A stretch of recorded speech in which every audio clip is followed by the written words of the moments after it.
दोस्तों rechargeable torch में उसका चार्जिंग जैक भी बदल दिए, फिर भी वो चार्ज नहीं हो रहा है। ये JY सुपर का टॉर्च लाइट है। तो इसमें क्या प्रॉब्लम है जो चार्ज नहीं हो रहा है, इसको कैसे ठीक करना है, सब कुछ इस वीडियो में बताएंगे। तो इस वीडियो को आप लास्ट तक जरूर देखिएगा। तो चलिए दोस्तों, बिना देर करते हुए इस वीडियो को शुरू करते हैं। इसमें क्या खराबी है, कैसे इसको ठीक करना है, सब कुछ डिटेल से इस वीडियो में बताएंगे। अभी कुछ बैटरी इसका चार्ज है, जैसे यहाँ से ऑन कर रहे हैं ना, ये टर्च यहाँ पे जलने लगेगी। देखिएगा टर्च यहाँ पे जल रही है, लेकिन ये चार्ज नहीं हो रहा है।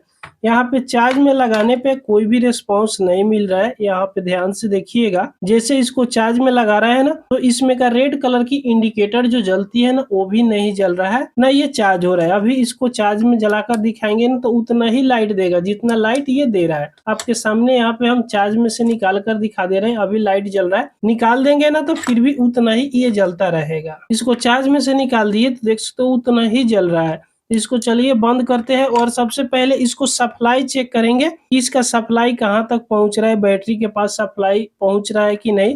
तो इसको चेक करने के लिए आप पहले इसको चार्ज में लगा दीजिएगा। जैसे चार्ज में लगाइएगा, उसके बाद में इसको सप्लाई चेक करना है इस बोर्ड में। तो थोड़ा सा जूम हम कर ले, उसके बाद चेक करके दिखाएंगे। तो जूम कर लिए। अब यहाँ पे आपको क्लियर दिखाई दे रहा होगा, इस चार्जिंग सॉकेट में ये चार्जिंग पिन लगाया है। तो इस बोर्ड में देखिएगा तो यहाँ पर आपको एक कैपेसिटर देखने को मिल रहा होगा। इस कैपेसिटर पे 5 वोल्ट मिलना चाहिए। तो इसको चेक करना है मल्टीमीटर से। तो मल्टीमीटर लीजिएगा और मल्टीमीटर से इस कैपेसिटर पर चेक कीजिएगा कि 5 वोल्ट मिल रहा है कि नहीं। तो यहाँ ग्राउंड रख लेते हैं इस सॉकेट पे, और उसके बाद में इस कैपेसिटर की दोनों पॉइंट पे टच करके देखते हैं कि 5 वोल्ट मिल रहा है कि नहीं। तो यहाँ पे तो नहीं मिल रहा है। दूसरे साइड इस तरफ पलट कर देखेंगे तो 5 वोल्ट यहाँ पे क्लियर मिल रहा है, यानी कैपेसिटर के पास 5 वोल्ट पहुंच रहा है, कोई भी दिक्कत नहीं है।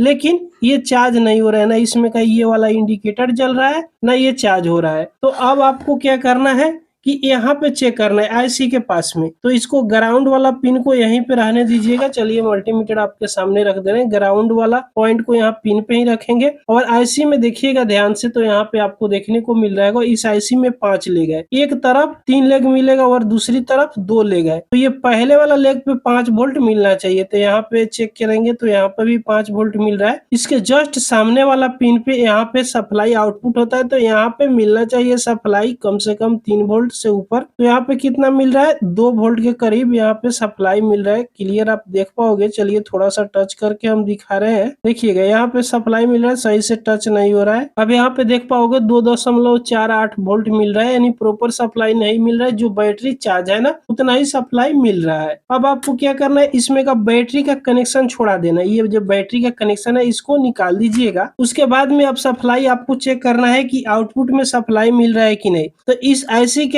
पहले वाला पिन पे तो 5 वोल्ट इनपुट है, तो 5 वोल्ट इस पे तो मिल रहा है, कोई भी दिक्कत नहीं है। यहाँ पे 5 वोल्ट मिल रहा है, लेकिन इसके जस्ट सामने वाला में यहाँ पे देखिएगा तो कोई भी वोल्ट नहीं मिल रहा है। पहले यहाँ पे टच कर रहे थे तो जो बैटरी चार्ज था उतना ही बता रहा है। तो इसका मतलब कि ये आईसी खराब है। ये एसएमडी आईसी दिया हुआ है ना, ये वाला, ये आईसी खराब है, जिसके चलते न इंडिकेटर जल रहा है ना बैटरी चार्ज कर रहा है। तो अब आपको क्या करना है कि इस प्रकार की एसएमडी आईसी आपके पास तो होगा नहीं, क्योंकि ये मार्केट में इस प्रकार की आईसी मिलता नहीं है। तब यहाँ पे आपको एक डायोड लगा देना है। डायोड लगा दीजिएगा तो ये बैटरी चार्ज होने लगेगा। उसके बाद में इंडिकेटर के लिए भी आपको एक जम्पर लगाना होगा। तो इंडिकेटर कौन सा पिन पे लगेगा, तो ध्यान से देखिएगा। ये एक तरफ 2 पिन है ना, 2 लेग है। तो इस लेग पे और इसके जस्ट सामने वाला लेग पे एक जम्पर लगा दीजिएगा। तो ये इंडिकेटर यहाँ से ग्लो करने लगेगा। जैसे यहाँ पे ग्लो कर रहा है, लेकिन सिर्फ इस तरह जंपर लगा दीजिएगा ना, तो ये इंडिकेटर जलेगा लेकिन बैटरी चार्ज नहीं होगा। उसके लिए आपको 1 नंबर लेग पे और उसके जस्ट सामने वाला लेग पे इस तरह जंपर लगा दीजिएगा ना, तो बैटरी चार्ज होने लगेगा। लेकिन जंपर लगा दीजिएगा ना, तो ये इंडिकेटर हमेशा जलता ही रहेगा, जिसके चलते बैटरी भी डिस्चार्ज हो जाएगा। आप चाहे टॉर्च को जलाओ या नहीं जलाओ। तब आपको यहाँ पे क्या करना है कि एक डायोड लगा देना है। कैसे लगाइएगा, तो एक डायोड लीजिएगा। इस डायोड का नंबर आप जानते हैं, 1N4060 डायोड है। एक तरफ सिल्वर पट्टी मिलेगा, ये प्लस का लेग होता है, और दूसरी साइड पूरा ब्लैक मिलेगा, ये माइनस का लेग होता है।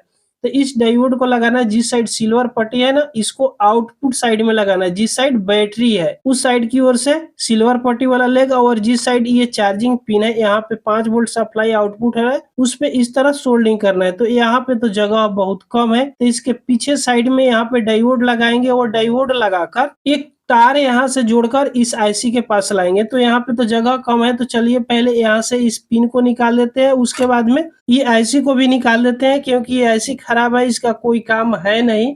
ये ध्यान से देखिएगा, इस तरह इस आईसी पे थोड़ा सा हीट दीजिएगा ना तो बहुत आराम से ये आईसी निकल जाती है। तो ये आईसी यहाँ से निकल गई, आप देख सकते हो। उसके बाद में अब इस डायोड को सेट करना है। तो डायोड सेट करने के लिए यहाँ बैटरी की प्लस वाला पॉइंट पे इस डायोड की एक लेग को यहीं पे सोल्डिंग कर दीजिएगा। तो इस डायोड में बड़ा बड़ा लेग है, तो इसका लेग को यहाँ से काट लेते हैं ताकि यहाँ पे कनेक्शन करने में आसानी रहेगा। उसके बाद में इस डायोड की सिल्वर पट्टी वाला लेग की ओर से बैटरी की प्लस वाला पॉइंट पे इसको सोल्डिंग यहाँ पे कर लीजिएगा। इस प्रकार बैटरी की प्लस वाला पॉइंट है तो प्लस वाला पॉइंट पे इस डायोड को सोल्डिंग कर दीजिएगा। उसके बाद में इसका माइनस वाला लेग पे एक तार जोड़िएगा। तो डायोड की दूसरे वाला लेग पे एक छोटा सा तार को जोड़ लीजिएगा, इस तरह सोल्डिंग कर लीजिएगा। उसके बाद में इस तार को कहाँ पे सोल्डिंग करना है, तो इस तरह घुमा के लाइएगा। और यहाँ पे जो कैपेसिटर आप देखे हैं पहले, यहाँ पे 5 वोल्ट सप्लाई इनपुट मिल रहा था, तो इसके प्लस वाला पॉइंट पे यहाँ पे सोल्डिंग कर दीजिएगा, जिससे डायरेक्ट